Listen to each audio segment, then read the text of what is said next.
আপনার পকেটে কি কোনো ছিদ্র আছে? দাঁড়ান, পকেটে হাত দেবেন না। আমি কাপড়ের ছিদ্রের কথা বলছি না। আমি বলছি সেই অদৃশ্য ছিদ্রের কথা, যেটা দিয়ে মাসের শুরুতে আসা স্যালারির মোটা বান্ডিলটা মাসের ২০ তারিখের মধ্যেই ভ্যানিশ হয়ে যায়। আপনি কি জানেন আপনি সারা জীবনে কত টাকা ইনকাম করবেন? গড়ে প্রায় ২ থেকে ৩ কোটি টাকা। কিন্তু দুঃখের বিষয় কি জানেন? রিটায়ারমেন্টের সময়ে আপনার ব্যাংক ব্যালেন্স থাকবে শূন্য, অথবা আপনি ঋণে ডুবে থাকবেন। কেন? উত্তরটা জানলে আপনার পায়ের নিচ থেকে মাটি সরে যাবে। আজকের এই ভিডিওতে আমি এমন ৩টি সাইকোলজিক্যাল ট্রিক রিভিল করব, যা বিশ্বের শীর্ষ ধনীরা ব্যবহার করে, কিন্তু আপনাকে কোনোদিন জানতে দেওয়া হয়নি।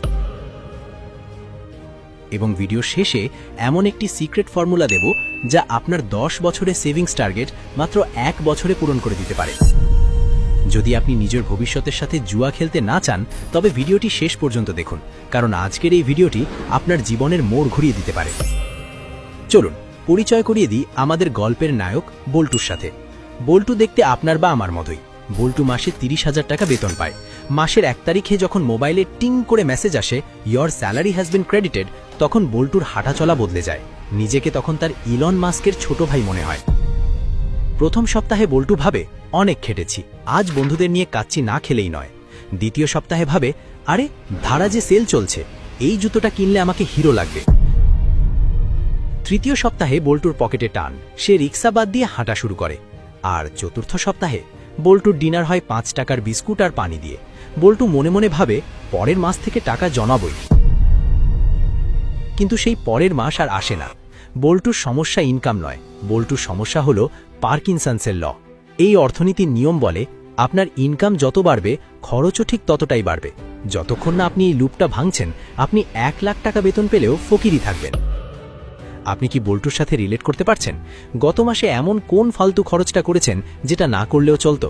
কমেন্টে ঝটপট লিখুন তো, আমি আপনার কমেন্টের জন্য অপেক্ষা করছি। আমরা অনেকেই ভাবি টাকা জমানো মানেই কৃপণতা। একদম ভুল। টাকা জমানো মানে হলো স্বাধীনতা। বস যখন জঘন্য ব্যবহার করে, তখন মুখের উপর রেজিগনেশন লেটার ছুড়া মারা সাহস হলো সেভিংস। এমার্জেন্সিতে কারোর পায়ে ধরে টাকা ধার না চাওয়ার আত্মসম্মান হলো সেভিংস। সমস্যাটা কোথায় জানেন? আমাদের ব্রেন ডিজাইন করা হয়েছে সার্ভাইভাল বা বেঁচে থাকার জন্য, সেভিংস করার জন্য নয়। যখনই আপনি শপিং মলে লাল রঙের সেল সাইনবোর্ড দেখেন, আপনার ব্রেনে ডোপামিন হরমোন ক্ষরণ হয়। ব্রেন বলে, কিনে ফেলো, এক্ষুনি কেন। এটাকে বলে ইনস্ট্যান্ট গ্র্যাটিফিকেশন বা তাৎক্ষণিক তৃপ্তি। আর এই তৃপ্তি আপনাকে গরিব বানিয়ে রাখছে। এখন আসি সমাধানে। টাকা জমানোর বা খরচে লাগাম দেওয়ার প্রথম টেকনিক হলো ৭২ ঘন্টার রুল। ধরুন আপনার খুব ইচ্ছে হলো নতুন একটা স্মার্ট ওয়াচ বা দামি কোনো গ্যাজেট কেনার। হাত নিষ্পিস